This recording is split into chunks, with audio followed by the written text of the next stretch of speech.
Tuhan bersamamu. Inilah Injil suci menurut Markus.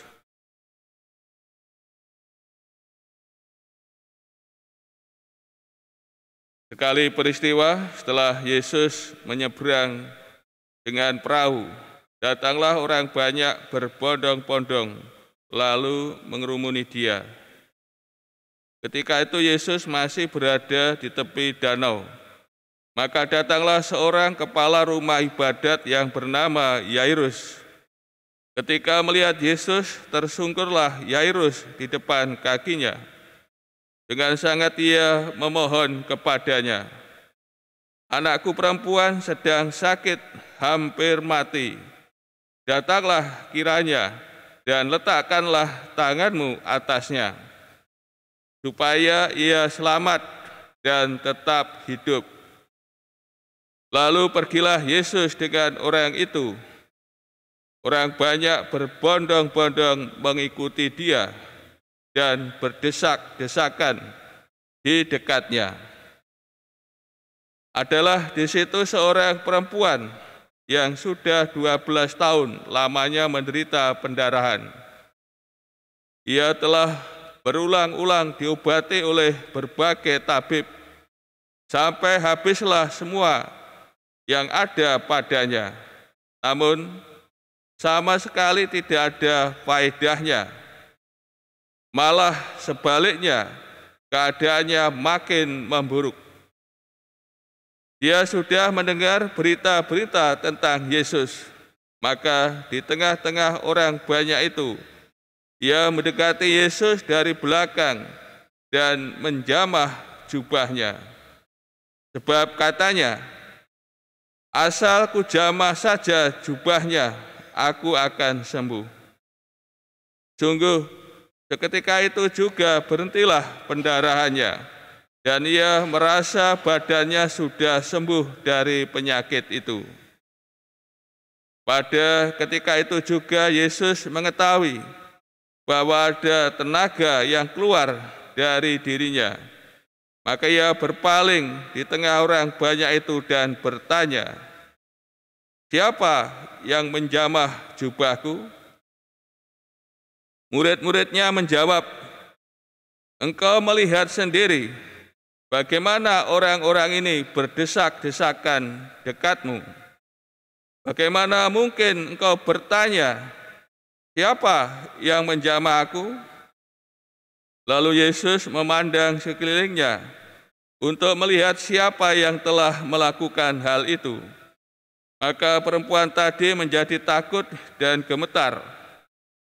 Ya, ia mengetahui apa yang telah terjadi atas dirinya. Maka ia tampil dan tersungkur di depan Yesus. Dengan tulus ia memberitahukan segala sesuatu kepada Yesus. Maka kata Yesus kepada perempuan itu, "Hei anakku, imanmu telah menyelamatkan engkau. Pergilah dengan selamat dan sembuhlah dari penyakitmu." Ketika Yesus masih berbicara, datanglah orang dari keluarga kepala rumah ibadat itu dan berkata, "Anakmu sudah mati. Apa perlunya lagi engkau menyusahkan guru?" Tetapi Yesus tidak menghiraukan perkataan mereka dan berkata kepada kepala rumah ibadat, "Jangan takut, percaya saja."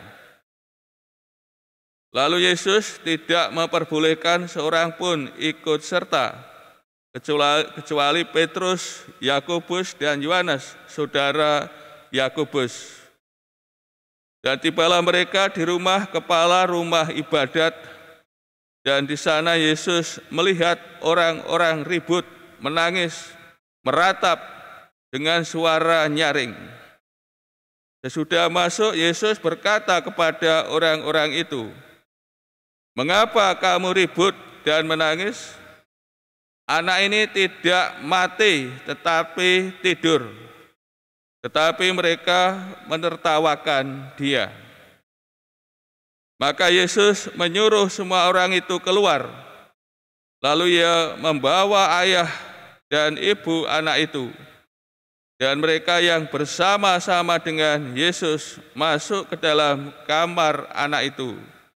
Lalu dipegangnya tangan anak itu, katanya, Talita kum, yang berarti, hei anak, aku berkata kepadamu, bangunlah.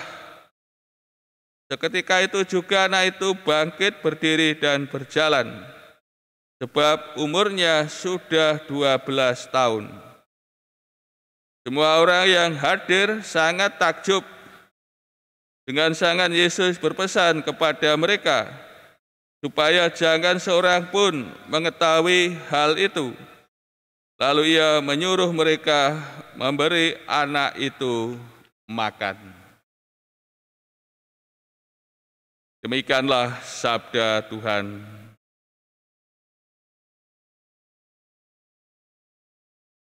Saudara-saudari, dalam bacaan Injil ditampilkan orang-orang yang percaya kepada Tuhan Yesus.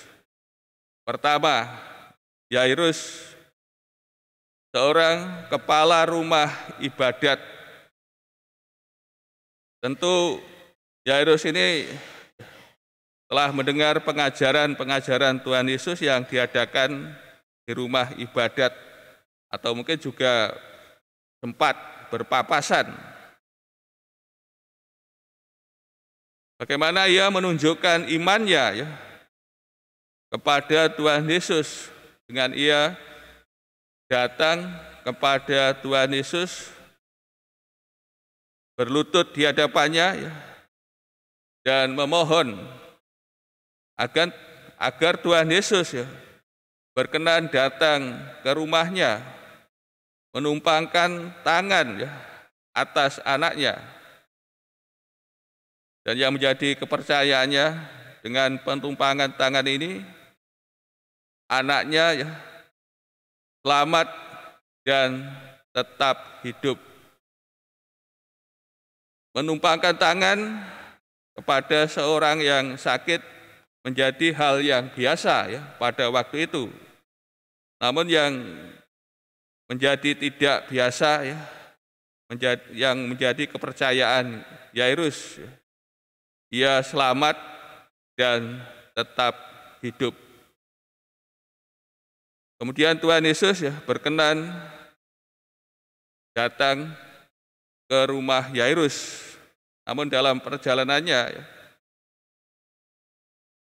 ini diceritakan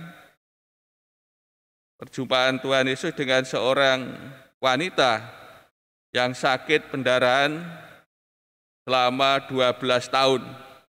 Bagaimana tadi dikisahkan, harta miliknya habis untuk berobat ke berbagai tabib, namun keadaannya tidak semakin baik, namun tambah parah.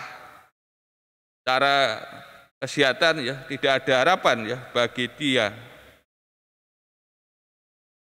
Ketika berjumpa dengan Tuhan Yesus, dan juga dikisahkan bahwa wanita ini mendengar berita tentang Tuhan Yesus, ia mengungkapkan kepercayaannya. Asal jubahnya dijamah, ia akan sembuh. Dan hal ini dilakukan oleh dia sehingga ia sembuh. Tidak hanya tangannya yang memegang jubahnya yang membuat sembuh, namun imannya yang berjumpa dengan kuasa Tuhan Yesus membuat ia sembuh dari penyakitnya. Dan di tengah jalan ini, para sekalian kasih, berita kematian anak Yairus disampaikan kepada orang tuanya bahwa anaknya telah mati. Apalagi sekarang menyusahkan guru. Dan Tuhan Yesus bersabda kepada Yairus, Jangan takut, percaya saja. Kita tidak tahu bagaimana reaksi Yairus ketika mendapat kabar anaknya mati. Tentu kematian anaknya tidak hanya membuat Yairus sedih, ya. Peristiwa kematian sebagai peristiwa yang menyedihkan, namun juga bagi Yairus peristiwa kematian juga menakutkan. Bagaimana pandangan pada waktu itu, ya? Kematian membuat tubuh tidak bersih, apalagi orang yang bersentuhan dengan jenazah, ya, dengan mayit, juga membuat tubuhnya tidak bersih secara ritual. Tuhan Yesus minta supaya Yairus jangan takut dan percaya, tetap percaya pada imannya, bagaimana yang telah dinyatakan ketika ia datang kepada Tuhan Yesus minta bantuannya, supaya ia tetap pada imannya, ya, tidak menarik permohonannya. Dan akhirnya Pasien kasih, ya, Tuhan Yesus, ya, membangkitkan anak Yairus, sehingga peristiwanya menjadi peristiwa yang besar, ya. Tidak hanya penyembuhan, namun membangkitkan, ya, kebangkitan, ya, orang mati, ya, anak Yairus ini. Inilah melalui sabda Tuhan ditampilkan orang-orang yang percaya kepada Tuhan Yesus. Dengan iman mereka memperoleh, ya, keselamatan dari Tuhan Yesus, memperoleh kesembuhan. Untuk itu melalui sabda Tuhan ini, melalui dua kisah ini, mengajak kita untuk senantiasa percaya kepada Tuhan Yesus, sebab Dialah yang mempunyai kuasa kehidupan, memberikan hidup damai sejahtera, ya, di muka bumi ini, dan juga hidup kebangkitan bersamanya kelak. Maka Pasien kasih, melalui sabda Tuhan kita senantiasa diajak untuk menaruh kepercayaan kepada Tuhan Yesus Kristus sendiri. Dialah yang mempunyai segala-galanya, dan berkat kepercayaan kepadanya kita akan menerima anugerahnya.